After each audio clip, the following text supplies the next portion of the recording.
يا كحك العيد يا حني يا بسكويت يا حني يا عود نعناع يا حني مع البياع يا حني يا عود سيريس يا حني مع العريس. السلام عليكم ورحمة الله وبركاته. ازيكم حبايبي؟ عاملين ايه؟ كل ألف سنة وانتم طيبين. النهاردة هنعمل كحك العيد يا حبايبي. مقاديره سهلة وبسيطة جدا، موجودة عندك في بيتك وفي مطبخك.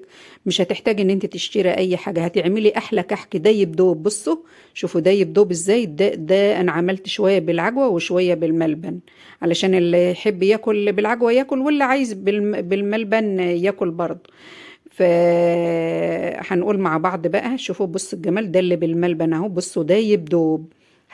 هنعمل شوية كحك مع بعض احلى من اي مكان هتجيبي منه، واطعم وانضف من اي محل هتجيبي منه، وانت اللي عاملاها بقى في بيتك، وحاجة بيتي كده وحاجة نظافة. نسمي الله ونصلي على نسمي الله كده يا جماعة ونصلي على الرسول. عندنا هنا المقادير بتاعتنا. مقادير التلاتة كيلو دقيق. التلاتة كيلو دقيق بياخدوا كيلو و800 جرام سمن. الكيلو بياخد 600 جرام سمنة. انا عملت 3 كيلو. طب هنقول على مقادير الكيلو واحنا شغالين كده مع بعض. دي العجوة بتاعتنا، هنعمل شوية بالعجوة وهنعمل شوية بالملبن.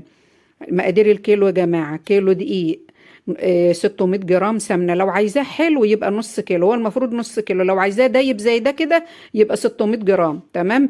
العجينة ديت انا بحط رشة دقيق في ايدي كده، وبعجنها بمية، وبقوم رايحة سقطها في السمنة عشان اعرف ان السمنة قدحت من العجينة دي. كانت حماتي بتعمل كده، وامي كانت تقول لي تعرفي السمنة من ان هي قدحت من العجينة دي. لما العجينة دي بقى لونها ذهبي يبقى كده السمنة قدحت. احنا عندنا هنا في الفلاحين يا جماعة لازم نقدح السمنة، ما بنعرفش نعمل على البارد ده خالص. عايزة على البارد يبقى تعملي كمية صغيرة عشان تخلص على طول، لكن لو هتعملي كمية كبيرة يبقى لازم السمنة تقدح. طيب مقادير الكيلو السمنة. بصوا العجينة اللي انا بقول لكم عليها هي بدأت تطلع على الوش ولونها بدأ يصفر. طبعا أنا الحتة اللقطة اللي هي المفروض اكب فيها السمنة، التليفون في الوقت ده كان فصل شحن، فغصب عني بقى ايه ما سجلتهاش. كان المفروض تظهر، بس يعني ان شاء الله متعوضة فيما بعد واحنا بنعمل قراقيش، هبقى اوريها لكم. طيب احنا عندنا هنا المقادير بتاعتنا اللي احنا حطيناها. انا عامله 3 كيلو، فحطيت 6 معالق سمسم، وحطيت 3 معالق سكر، وحطيت 3 ذرات ملح.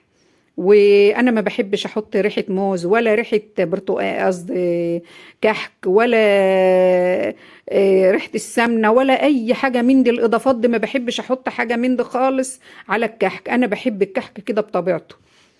اهم حاجه بقى الحته دي يا جماعه، ان انت الاهم حاجه تفرك السمنه كويس بالدقيق. تفرك الدقيق كويس، اهم حاجه في الكحك. عايزه الكحك بتاعك يبقى ناجح، تفركيه كويس، والمرحله دي مهمه جدا.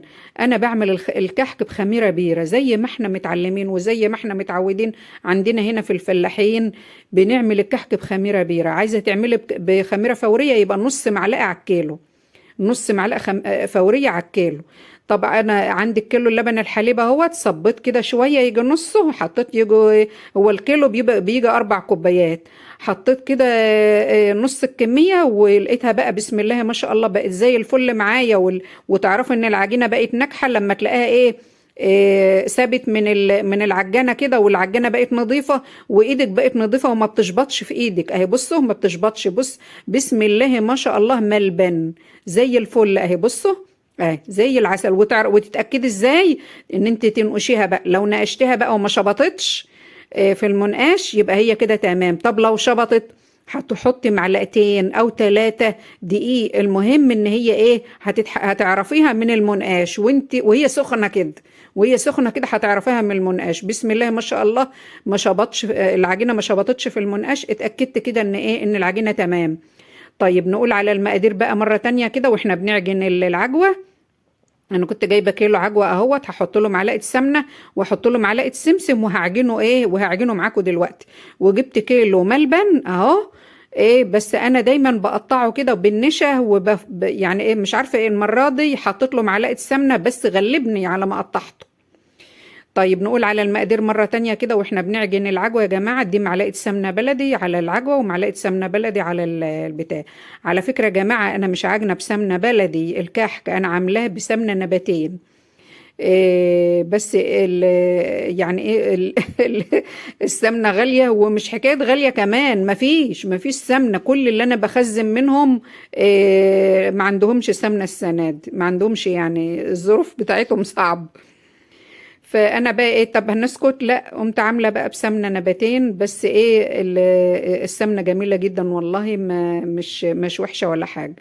في ناس قالوا لي بقى حط ريحه سمنه، انا قلت لا، انا مش هحط اي روايح ولا اي حاجه. انا ما بحبش احط حاجه على الكحك نهائي، غير المقادير اللي انا قلت لكم عليها دي وهقول لكم عليها دلوقتي. واحنا بنصبع الملبن والعجوه. مقادير الكيلو: كيلو الدقيق، 600 جرام سمنة، معلقتين سمسم تحمصيهم كده على البوتاجاز، ذرة ملح، معلقة سكر، اللهم صل على النبي، الخميرة بقى بتاعتنا وإيه كمان يا حنون، اللهم صل على النبي.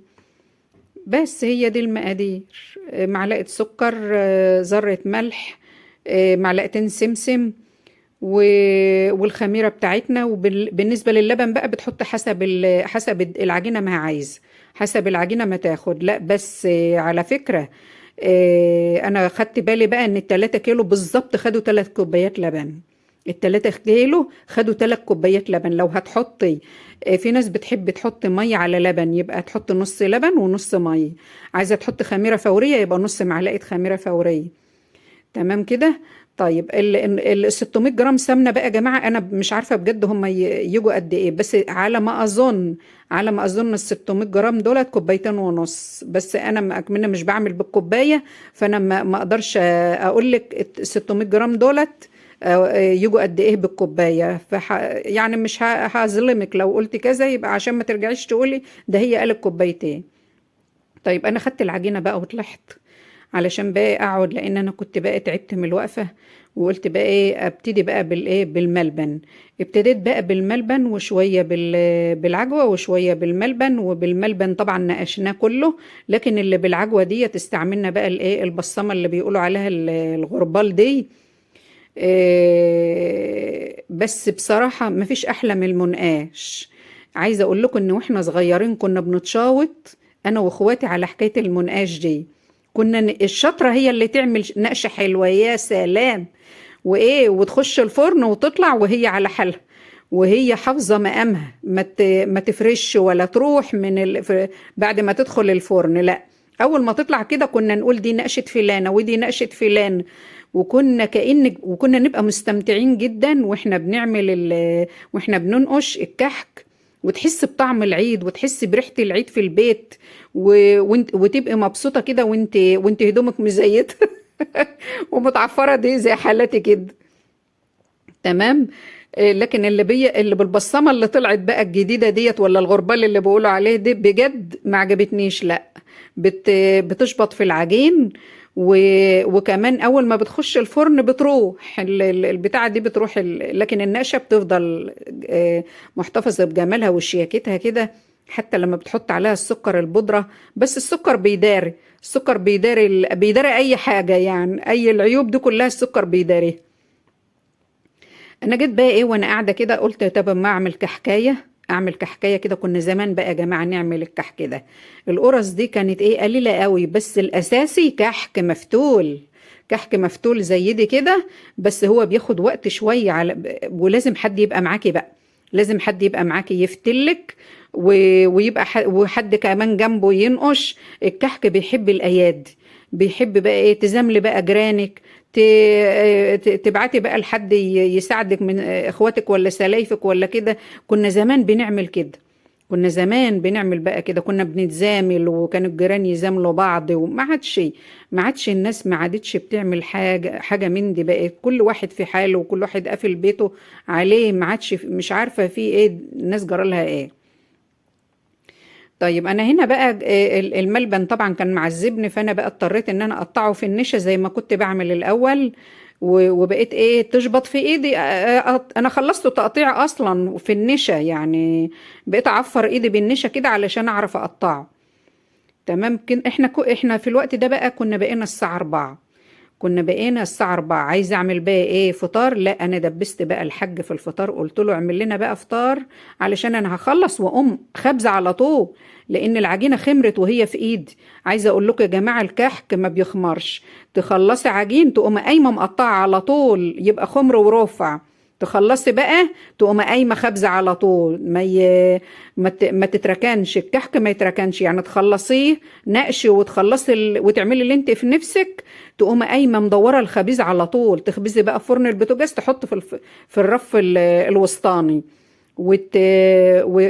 وتهدي النار من تحت، تخلي عملت بقى في الفرن بتاعنا اهو. انا دايما ما بعرفش اخبز في الفرن البوتاجاز، انا دايما هو ده ايدي ورجلي كل خبيز فيه، وانتوا عارفين الكلام ده كويس. بصوا اللون، شوفوا بصوا بقى الكحك طلع اهو، ده اول صينيه طلعت كان القرآن شغال. بصوا بقى جمال اللون وجمال التسوية بتاعته. طيب حطيت بقى دي في الفرن، دي كانت التانية. بصوا بقى اللي هي، شوفوا القعر بقى جميل ازاي. بصوا اللي هي بقى بالبصمة ديت، اول ما دخلت الفرن بتتغير معالمها خالص. في الوقت ده بقى انا كنا فطرنا بقى، المغرب ادن عليا، وانا في اخر صينية في الفرن المغرب ادن عليا. وده بقى انا بعد الفطار، فحبيت اوريه لكم بقى واقول لكم على جماله وقد ايه ده يبدوب. وده كان الفيديو بتاعنا النهارده يا حبايب قلبي، وكل الف سنه وانتم طيبين. ويا كحك العيد يحنه، يا بسكويت يحنه.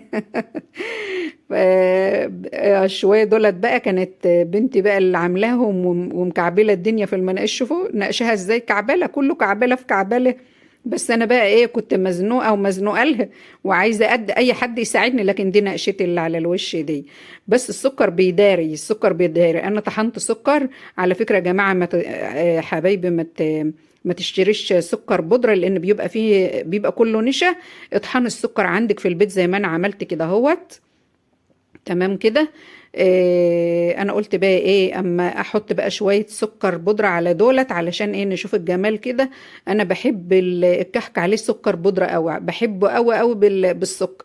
وبحب قوي الفها في الطبق كده اهو، واتفسها كده سكر. وقلب الضعيف يا جماعة ليه يتحمل الجمال ده؟ بجد جميل جميل، وبقتش قادرة احوش نفسي. انا بحبه قوي قوي بحب الحاجة بتاع البيت، احب الحاجة اللي انا عاملاها في بيتي. ما الشراء ده ما بقتنعش بيه خالص، بحس ان انا يعني في حاجة ناقصان. انا نفسي اعمل كحك من زمان، وانا اقول لهم يا جماعة نفسي اعمل كحك، ولادي يقولوا لي انت غاوية وجع دماغ، احنا هنشتري وخلاص، وخدوا على كده وتعودوا على كده. وده كان فيديو النهارده يا جماعة، وكل الف سنة وانتم طيبين.